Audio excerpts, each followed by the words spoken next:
Pada pagi ini marilah kita ingatkan semula dua tauhid yang sentiasa kita hayati, yaitu tauhid uluhiyah dan tauhid rububiyah.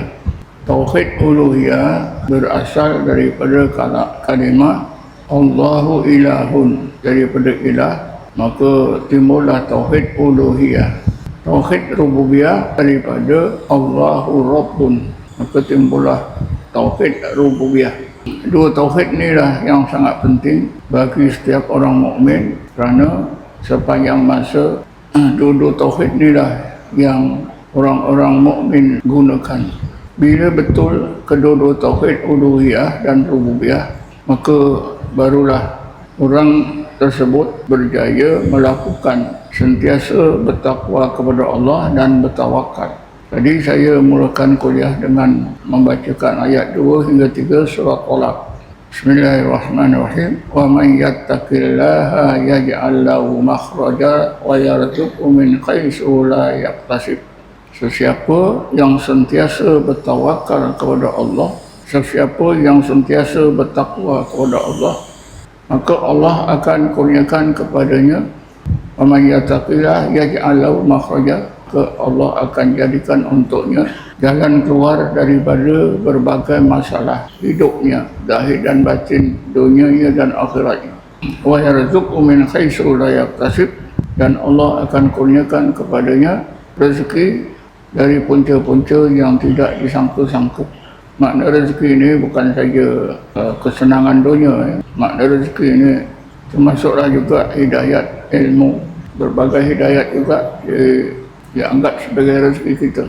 Segala keperluan kita itu adalah rezeki, datangnya daripada Allah.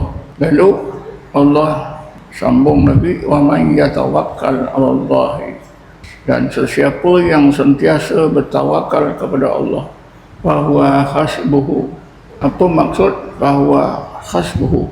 Maksudnya, maka Allah itulah jadi pergantungan hatinya yang sebaik-baiknya. Allah yang mempunyai berbagai sifat kesempurnaan, tak ada kekurangannya.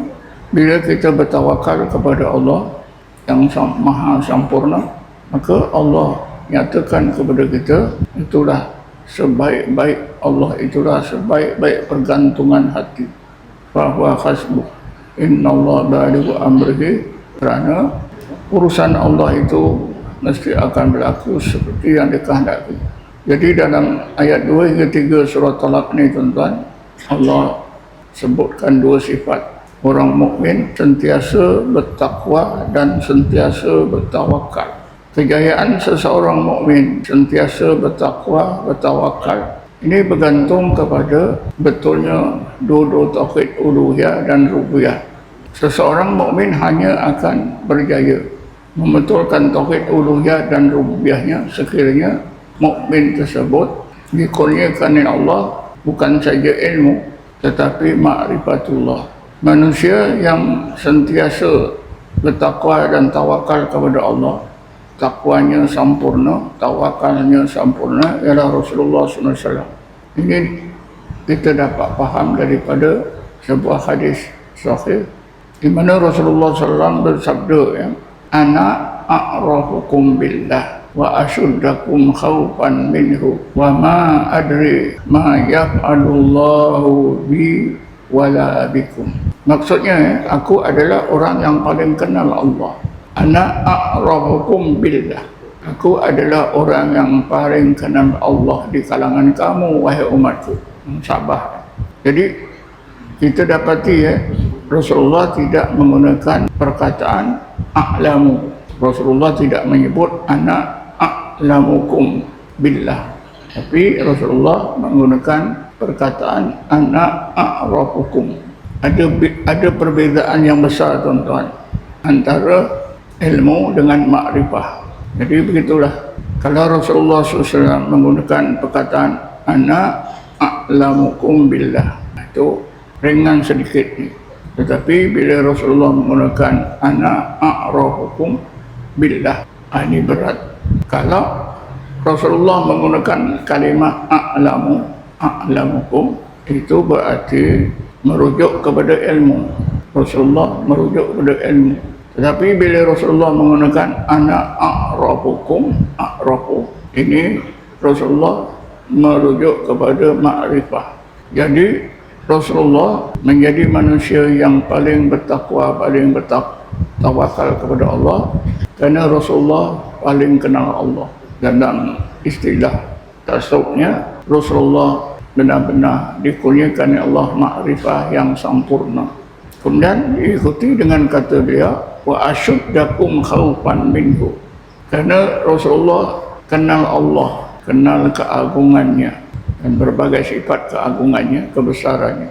Maka kerana itulah Rasulullah, hati Rasulullah paling takut kepada Allah, paling takut. Inilah yang menimbulkan ketakwaan Rasulullah itu sempurna. Tapi Rasulullah sambung lagi, wa ma adri ma yaf'alullahu bi wala bikum. Walaupun begitu, wahai umatku, aku paling kenal Allah, paling takut, paling taat, paling bertakwa. Aku tetap tak tahu nasib aku di akhirat nanti. Apakah yang Allah akan lakukan ke atas diriku, begitu juga ke atas diri kamu. Walaupun aku Nabi dan Rasulnya, walaupun kamu semua orang-orang yang beriman kepada Allah. Ucapan Rasulullah ini berarti Rasulullah memandang kesempurnaan Allah, tidak memandang ketaatannya, ketakwaannya. Jadi berarti Rasulullah bertawakal sepenuhnya kepada Allah. Nasibnya di akhirat, apatah lagi di dunia. Jadi kerana itu tuan-tuan, hadis Rasulullah SAW ini dapat kita anggap, simpulkan bahawa Rasulullah adalah manusia yang sempurna ketakwaannya dan tawakalnya kepada Allah Subhanahu wa ta'ala. Sempurna. Sebab itulah setengah ulama tasawuf menegaskan hanya Rasulullah SAW menjadi manusia yang sempurna. Al-insanu al-kamil. Setengah ulama tasawuf hanyalah Rasulullah SAW. Al-insan al-kamil.